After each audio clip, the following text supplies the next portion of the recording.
What's up, everybody? Welcome to my channel, Focal Point MMA. Today we're going to be doing a pre-fight analysis of the fight night of Mackenzie Dern versus Ribas 2. I'm going to be talking about three fights that I'm interested in. One being Chris Curtis versus Roman Kopylov. The second being Santiago Ponzinibbio versus Carlston Harris. And the third being the main event of Mackenzie Dern versus Ribas. We're going to be discussing Chris Curtis versus Roman Kopylov first. This fight, I could see being a stand-up fight all the way through, as both men do like to stand. Chris Curtis in particular is a boxer. He does favor using his hands. He does land a lot of counters. He mostly looks to counter throughout the fight, as seen with his last fight against Marc-Andre Barlon and Brendan Allen.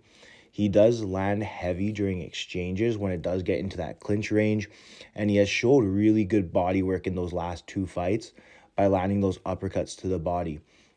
Also, a notable aspect of his game was being very patient on the ground while finding escapes. This was mostly seen during his fight against Brendan Allen.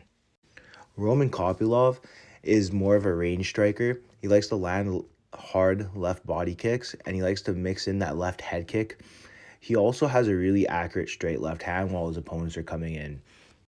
His last fight against Cesar Almeida was scored as a split decision. However, I think it should have been a unanimous decision, as he did win that first and third round pretty clearly. The only round that was close was the second, but I would also give him the nod in that second round as well. As to how this fight is going to play out, I feel like this is going to be a stand-up fight. Roman Kopylov did show a little bit of wrestling against Cesar Almeida. However, Cesar Almeida never really showed a complete ground game, so I don't think he's going to be able to utilize his wrestling against Chris Curtis at all. And I don't think Chris Curtis is going to be looking for a takedown either. I feel like Chris Curtis is going to want to pressure him against the cage and have him have his back against the cage in order to land the heavier shots during exchanges. I feel as though Roman Kopylov needs to stay in that kicking range and counter that forward pressure with the left hand.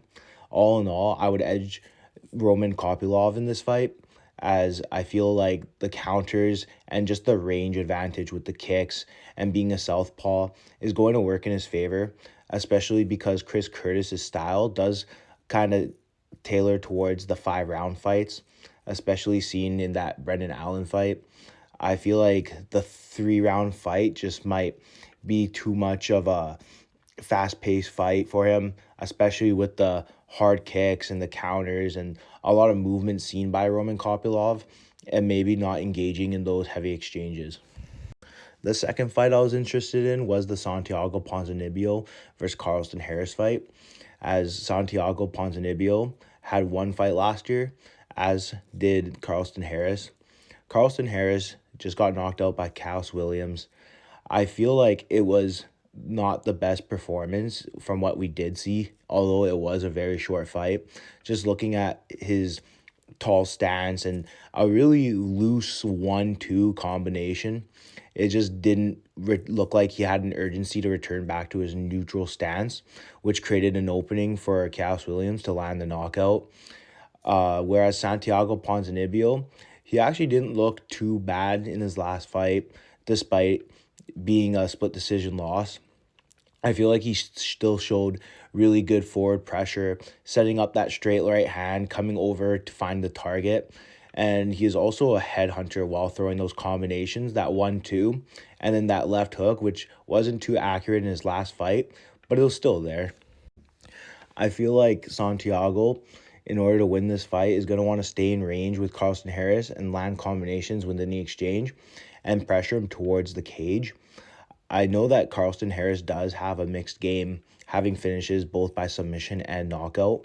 However, I think Santiago's fight IQ is just a little bit higher. I feel like he's a little bit crispier and just more clean within the striking range. And I think that if he could keep that pressure, he could either catch Carlston Harris in the middle of the cage or get him towards the cage and even mix in a takedown. So I would give this fight to Santiago Ponzinibbio. As for the main event, the Mackenzie Dern versus Ribas rematch, we've seen these two fight in 2019 to go in unanimous decision. However, this fight is a 5-round fight. Mackenzie Dern has just won a decision against Lupi Godinez in her last fight, and she lost a unanimous decision against Amanda Lemos in her fight before that, which was on short notice. Amanda Ribas has just lost to Rose Namajunas, but that was up at flyweight. She's coming back down to strawweight in order to fight Dern. So it is interesting to see how a further weight cut might affect her, especially in a 5-round fight, but we might be seeing an Amanda Ribas that's in better shape. Amanda Ribas also does have dynamic striking. She likes to switch in the knees, and she likes to do that spinning back kick to the body on the stand-up. She does have the advantage on the feet for sure, and she also utilizes her judo while in the clinch, being able to land on the top position. However, I do think Mackenzie Dern's ground game is where she shines most when she fights, as she does look to transition while on top into mount, and she does have good guard retention and good sweeps while on her back. One thing that puts Amanda Nunes far above Mackenzie Dern in terms of the stand-up game is Mackenzie Dern being a brawler and being heavy on that lead leg, making her susceptible to leg kicks, as well as pulling back with her chin in the air, which is a bad habit that does have her in a lot of knockdowns during her fight, especially the one scene in Amanda Lemos where she was knocked down as she was backing up and keeping her chin in the air and kind of running away from those heavier exchanges. I do think in this fight, both fighters are going to be looking to get on top of one another while on the ground. I do think that if Mackenzie Dern does want success, she needs to set up the takedown and stay on top to do damage or set up those submission attempts.